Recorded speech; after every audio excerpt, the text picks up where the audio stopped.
Jahmir, thank you for joining us.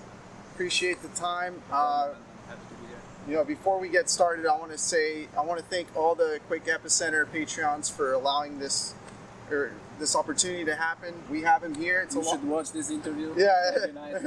It's a long time coming. We've been tracking you down for almost a month now. But look, we're here at Avaya Stadium. This is your place. Is this where you're happiest? Let's say yes, because soccer is what I love, and to be in this field, it feels amazing. And let's say it's the place I love the most. Let's talk about your arrival here in San Jose. You come from Luzern, right? A place that you were playing for 6 years, I believe. A lot of continuity. You got a lot of playing time there. You decided to come to America. Why America? I had an amazing time in Luzern. It was like you said, like almost 6 years that I played there. I had really good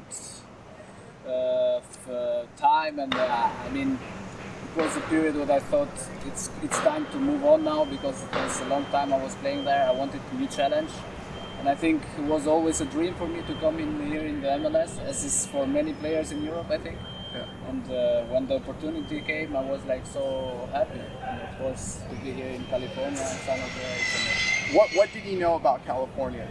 Had you been here before? No, to be honest, I've never been to USA before I came here Okay. to San Jose. I just have watched from television many things, like movies, I don't know, shows or everything like that, and I didn't know much about that, but from the movies you grow up, and that's a dream for everybody. A year later, how are you enjoying San Jose? How are you enjoying the Bay Area? I see that you put some photos up in San Francisco. It seems like you travel to San Francisco pretty often. It's nice to go there. Yes. San Jose is also beautiful. San Francisco as well. This weather is amazing, and I try always to enjoy it. And Let's go a little back in time now. Let's go to the beginning of your career. Talk to us about your youth, your upbringing in Albania. How was it personally as a family? Did you guys struggle financially? How was the situation in Albania growing up? It was not the best situation at the time. It was a normal life, I think. It was not that we were like super rich. We had a normal life like everybody there, and I grew up with my family with the 2 sisters and 2 brothers. I was the youngest, and from the beginning I wanted to be a soccer player. And can you elaborate on growing up, and becoming that soccer player? Did you always know you wanted to be a soccer player? Actually, let me rephrase that. Did you always know you had the abilities to become a professional soccer player? I can say when I started to play with kids in the streets in Albania, like when I was 5-6 years old, I could see that I was really good, pretty good with the ball, and also the other kids were seeing that I was really good, so they will announce me already captain, because that's how the kids do it in Albania. And I knew I had the talent, but of course it was not going to be easy to become a soccer player. I think you have to do a lot of work, you have to have a lot of luck also, and I'm lucky that I could do this. You talk about playing in the streets. I personally played in the streets in California. As hard as it's to believe, I played in parking lots, cement parking lots. How was it for It's you? the same in Albania. Let's say we would have a street like where normally also the cars will drive by, and we put stones like a goal, or shoes or something. Yeah, something like that. Yeah. And we have one ball. We have to call the guy who have the ball, because not everybody had a ball in that time. Yeah, and it was an amazing time. I miss those times. Yeah. And it was nice. So then from there you go on to a team in Albania, correct? I started playing for a youth team when I was 9 years old. I was asking my father like every day, please Papa, I must play because I love football and everything. Yeah. So one day he decided to bring me to a football team, and actually the coach was skeptical because I was very small for my age, and the guys were like 11, 12 years old already. I was 9 years old, and I was like very small, and he was afraid that I would get injured or something, and he was skeptical at that moment. And then he saw that I was crying so badly, and then he decided to bring me to the team. And then after that, when I started training, he would say to my father, "Thank God I took him to the team because it would be a big mistake if I don't take him." I mean, your life would be completely Yeah, different for your gonna be family different, and really, for yeah. yourself as well. Who was your player that you idolized as a kid? I mean, I grew up in a period where, I'm a big fan of AC Milan, you know? Oh, okay. Yeah, and, I grew up with Italian football. I was watching a lot of games from AC Milan, like the Hollandian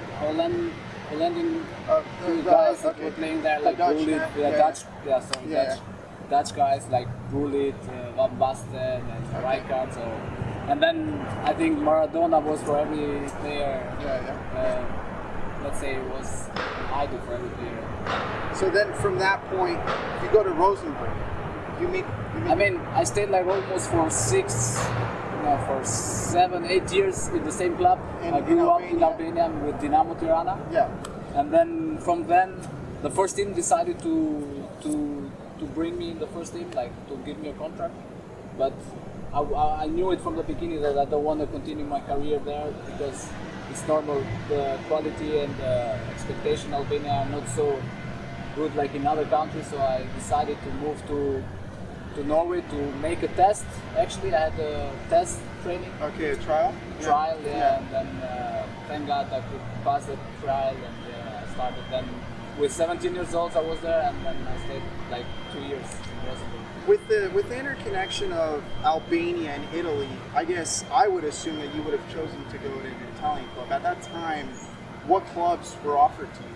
No, I mean, it's not that I had so many options, you know, because I was young, I didn't have so much experience, and I didn't have many games like they could see me or something like that. But when I knew that it was something, a new challenge for me in Norway, because it's a tough game, it's different from kind of games that I was used to, because it's more physical and everything. And I knew that's going to help me for my career, so it was a good choice. And then you start, where do you make your professional debut? I made it in the Royal League, it's called, with 17 or 8. It's called Royal League, but now they don't play anymore. It was between Scandinavian teams. Okay. It was a game like Rosenborg against Hansen. And then you move on, you go to different clubs, and then in 2007, I believe, you land with Olympiacos, right? Yeah. After Rosenborg, I moved to Olympiacos. I mean, it was a great team in that time. They were playing always in Champions League. And was in that period was players like Rivaldo in that team, so it was a dream. So you got to share the dressing room with Rivaldo. Yeah, it was. Rivaldo was also Djordjevic. Some players, I don't know if you know, they played for Serbia, and it was a big team. And of course, for a young player like me, it was like 18, 19 years old. So 19 years old, it was like a very good experience. It was sad because I didn't have the. Let's say, because in Europe it works like you have to be in the European, it's called the EU player. So you have to be in that to be a non-EU player. Mm-hmm. So I couldn't play in the team because there were so many non-EU players, like from Brazil and. Right. But it was kind of like the international slots. I was training always with the first team, and I made many games for the second team. And then from there you move on, correct? Yeah, I moved to Albania for 6 months. Albania for 6 months? Because I needed playing time, right? What I didn't have so much in Olympiacos. So I moved to the capital, to my hometown, to Tirana, the best team in Albania normally. It was a time what helped me a lot, to be honest. Because did you struggle a lot after not getting any playing time in Olympiacos, arriving there at such a young age? Getting exposed to such good soccer, do you feel like... I mean, not struggling, but when you are so young and when you feel good, you just want to play, you know? That's what's a part where I wanted badly to play, and that's why I decided to go back and to play some games in Albania. So I had the opportunity to play in Tirana. I had a lot of games, so that helped me also to come to the national team in that period. In one national team, that's what happened, that scouts from Germany, from teams like Mainz, Freiburg, Köln, they were watching the game. and then they liked me a lot. So I had many meetings with different teams there. So that's when the move to Mainz came. And then the move to Mainz comes. At that time, Jurgen Klopp leaves Mainz, Yeah. and in comes Tuchel. No, it was the first year was coach Jörn Andersen, Okay, and then the second year was Thomas Tuchel. Yeah. Tuchel. Okay, so Thomas Tuchel, who is reportedly going to Arsenal now and was with Borussia Dortmund for some time. Renowned coach, well-known coach. Yeah. What was your experience like to him? What does he mean to you? I mean, for me especially was a very good time because get to play in Bundesliga. I didn't have so many games, like 12, 13 games, but I think at a young age, like 19, 20 years old, to have that experience was amazing. Of course, he was a coach who was talking a lot to the players. Like I talked a lot with him also like a young player because it's normally not easy to play in this age in Bundesliga. It was a high quality. I mean, that helped me a lot, and that's when I think I had to move because I was not getting that time really what I wanted to play, you know. So that's why I moved to Panionios in Greece again, like for 6 months. I have a couple photos here that I want to show you, and I want you to tell me and describe what comes to your mind when you see these photos, Yes, right? for sure. We got this. When I see that photo, we are always joking around with my friends. So, It looks how old totally were you different. here? I was like 17 years old. And It you was the were period in Rosenborg. Rosenborg? Yeah, was actually in trial in that period. Oh, you were traveling Yeah. at this period. You have short hair in Yeah. this one, right? Yeah, it was So very- you leave behind, or the iconic Hyka hair isn't there yet. Yeah, You have the short spiky hair, and you're like looking like 13 years 13 old. years old. All right, so now we're gonna move on. This photo here. I mean, I cannot describe it with words. It's a great feeling to be out there and cheering with the fans, with our amazing fans. I have to thank them for the support that they have for me and for the team especially. Yeah. I bring this photo into consideration because first of all, we see the Hikachu poster, right? So that's That's kind of funny, you know. The young boy who made that was.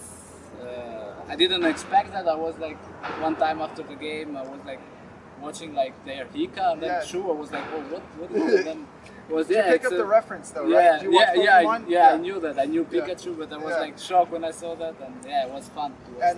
And then those supporting at that time up top, the ultras. What do they mean to you? From a standpoint from the press box, I see that you suddenly had this connection with the I fans mean, here in San I could Jose. say I directly had the connection with them, and that's why I said I want to thank them because they supported me from the day one. I mean, they are very important for us, and I mean, without them, I don't know, it's going to be difficult to win the games Right. here at home.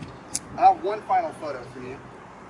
This one, and we just talked about it. Yeah, it was the game. We had the friendly game after maybe 4-5 years when I moved to Switzerland. It was after 5-6 years when we meet again together. It was a good experience. I was talking to him and he said like, "Oh, you grew up a lot now, and I can see it's different player." Right. It was fun to see him again. So now we left off. You were in Mainz. You got to play against the likes of Marco Reus, with Andre Schürrle in your dressing room. You know, talk to me on a professional level. What is it like to rubbing shoulders with these types of players? You mentioned you played with Rivaldo. Any specific memories you have with these players? I mean, I could say they are big names, but what makes them really big is that they are simple people, you know, like very simple, and that's what I saw from them, and I learned a lot. So that helped me also a lot in my career to be humble and to And then we move on. I know this is a chronological timeline. That's a sort of the structure that we're taking for this interview. But you reach Luzern, right? Luzern, and by the time that you get there, you don't have a whole lot of playing time on your belt, correct? Yeah. First, you know, what was it like getting there? And what did you tell yourself? What did you finally want to accomplish? I mean, after so many years where I didn't play so much, I thought that was a really good chance, or let's say maybe it was going to be not my last chance, but the last chance to become a very good player in good leagues, you know. And thank God went it very well from the beginning, because like here, they are supporting me from the beginning, and that was very important for my growth. And finally, we reach here. We're back here at Avaya. Amazing, huh? We're here in San Jose. How has this come along? How has the experience been for you? I know last year you had significant playing time. This year, it's been probably not the start that you wanted, but you're in high consideration to be. Yeah, I mean, how's it been now? You know, a year later. I mean, let's say I have to say it's amazing, because that's what I was expecting from America. A beautiful life and very good. I was surprised from the level from the league, because I was not expecting to be that good. And I think it's growing up fast, and many young players also are coming here, also from Europe and from South America. So yeah, it was good experience until now, and I hope we can achieve a lot more. And in the future, now that you have your green card, is this going to be home? Now for I'm you? an American, no? You're American now. Yeah, you're American now. Happy to. Is this going to be your future home after you retire? Have you thought about that at all? I mean, it's hard to talk about that, because in football you never know what is going to happen. Maybe Yes. I don't have any more so many years to play, but at this period I didn't think about that. So let it open. I don't know what is going to happen, but it's a good possibility that I can stay here also and live. Yeah. Well, there you have it. Jahmir Hyka himself, the Albanian Messi. How did that nickname even come up? I came like when I was young in Albania. Messi just started to play so well, so yeah, I was similar a little bit with the style. You cannot compare. It's different level. Messi or Ronaldo? Two different type of players, you know. Okay. But what I like, my style of football, it's Messi. Yeah. Messi. Yeah. There you have it. Jahmir Hyka again. Quakes Epicenter. Thank you for joining us. Thank you. Enjoy the video. Leave a like and Have fun. have a good one. Thank you, man. Appreciate it. All right. I hope that was good, huh? Yeah, no, I think it was.